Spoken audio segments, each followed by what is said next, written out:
Մեկ օրում Հայաստանը մտավ ջրի խիստ սահմանափակ ռեժիմի մեջ և նույն արագությամբ էլ դուրս եկավ դրանից։ Միջամտել էր կառավարությունը։ Տարածքային կառավարման նախարարությունը 3 օպերատիվ խորհրդակցություն հրավիրեց, քննարկեց այս խնդրահարույց հարցն ու հայտարարեց ջրամատակարարման գրաֆիկը չի փոխվելու։ Բայց պատահական էր իրադարձությունների այս զարգացումը, թե կառավարությունը պարզապես ճիշտ պահին հայտնվեց ճիշտ տեղում։ Որ հանրությանը մատուցվեց թատրոն կասկածից վեր է, որովհետև նախ շատ վաղուց ակնհայտ էր, որ ջրային համակարգում կան խնդիրներ եւ այս առնչությամբ եթե չի եղել կառավարության եւ Veolia ջրի ինտենսիվ հաղորդակցություն այս առնչությամբ, հետեւաբար նաեւ այդպիսի հայտարարություն անելուց առաջ չի եղել իրազեկվածություն կառավարությունում, սա մեղմ ասած կլինի տարօրինակ։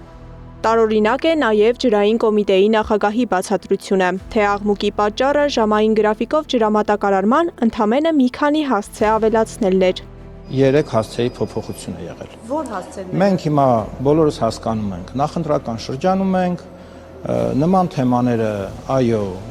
ոմանց կողմից օգտագործվում են, բայց մի բան հստակ է։ Veolia-ն ունեցել է պարտավորություն համաձայն կարգի հրապարակելու ժամանակացույցը, որը հրապարակել է։ Ընդամենը 3 հասցեի փոփոխության համար նախընտրական շրջանում կառավարության հերոսական բեմերն ունի իր հստակ պատճառները, պնդում է վերլուծաբանը։ Ասում է, եթե անգամ այստեղ չկա կառավարության միջամտությունը, ակնհայտ է կառավարման վատ որակը։ Մենք գործ ունենք կառավարման բացարձակ անպատասխանատու որակի հետ, թեպետ սա էլ իհարկե զարմանալի չէ, եթե ընդհանրապես ցանկացած ոլորտ դիտարկում ենք։ Այդուհանդերձ դժվար եմ պատկերացնում, որ Veolia ջուրը այդպիսի հայտարարություն աներ, այն էլ նախընտրական շրջանում, այն էլ մի պարագայում, երբ այդ կառույցի ղեկավարները պարբերաբար են հանդիպում Հայաստանի պետական պաշտոնյաների հետ։ Կառավարման խնդիրների մասին է վկայում նաև Ղալամքարյանի պնդումը։ Մեզ հետ համաձայնեցրած չի եղել։ Իսկ այդպես լինում է, որ դեզ այդ կոմիտեի հետ չհամաձայնեցված գրաֆիկ են փոխում։ Դե փաստացի եղել է, տեսնում եք։ Բա ինչպես է գնահատում դա։ Դե տեսակ ինչ որոշում կայացվեց։ Բայց ինչպես կարող է ռազմավարական նշանակության ծառայություն մատուցող ընկերությունը հայտարարել համապետական գրաֆիկի խստացման մասին առանց կառավարության հետ համաձայնեցնելու։ Պարզվում է, Veolia-ն հանրային ծառայությունները կարգավորող հանձնաժողովի որոշումով ջրամատակարարման գրաֆիկը ինքնուրույն է սահմանում։ Մատակարարը պարտավոր է տարեկան առնվազն 1 անգամ իր պաշտոնական կայքում հրապարակել բաժանորդի հաջորդ տարվա ջրամատակարարման գրաֆիկը։ Այն պետք է կազմվի եւ հրապարակվի հասցեական, այնպես որ բաժանորդը հնարավորություն ունենա ծանոթանալ իր ջրամատակարարման գրաֆիկին։